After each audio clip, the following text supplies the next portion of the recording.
वड वाचवण्यासाठी मजरेवाडी आक्रमक बस्तवाडच्या कटरला पोलिसांचा ब्रेक।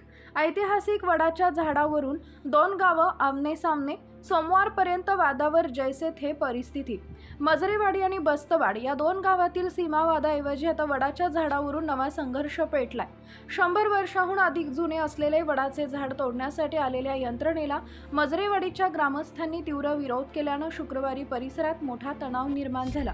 अखेर कुरुंदवाड पोलिसांनी मध्यस्थी करत ही कारवाई सोमवारपर्यंत थांबवली आहे। बस्तवाड अकिवाट या तिहेरी रस्त्यावर असलेल्या एका जुन्या वडाच्या झाडामुळे वळणावरील वाहनं दिसत नाहीत असा दावा बस्तवाड ग्रामस्थांनी केलाय।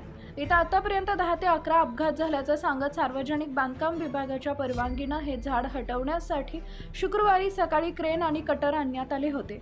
मात्र मजरेवाडी ग्रामस्थांनी या मोहिमेला कडाडून विरोध केला। हे झाड केवळ वृक्ष नसून 150 ते 200 वर्षाचा इतिहास असलेला ठेवाय। गावचा पारंपरिक दसरा महोत्सव याच झाडाच्या साक्षीनं होतो, त्यामुळे ही श्रद्धेची जागा आहे अशी भूमिका मजरेवाडीकरांनी घेतली आहे। मजरेवाडी ग्रामपंचायतींची कोणतीही ना हरकत न घेता बांधकाम विभागानं परवानगी कशी दिली असा सवाल उपस्थित करत ग्रामस्थांनी आक्रमक पवित्रा घेतला।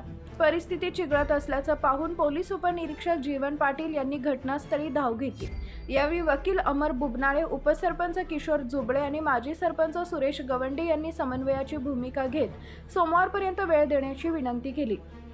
पोलीस आणि बांधकाम विभागाच्या अधिकाऱ्यांच्या चर्चेनंतर ग्रामपंचायतीकडून लेखी निवेदन स्वीकारण्यात आले आणि तुर्तास ही कारवाई स्थगित करण्यात आली। सध्या पोलीस बंदोबस्तामुळे परिस्थिती नियंत्रणात असली तरी दोन्ही गावात सुप्त तणाव कायम आहे। सुरक्षा महत्त्वाची की परंपरा या खात्रीत प्रशासन अडकले असून सोमवारी होणाऱ्या निर्णयावर या ऐतिहासिक वडाचं भवितव्य अवलंबून असणार आहे। आमच्या प्रतिनिधींसह पाहत रहा CK24 न्यूज।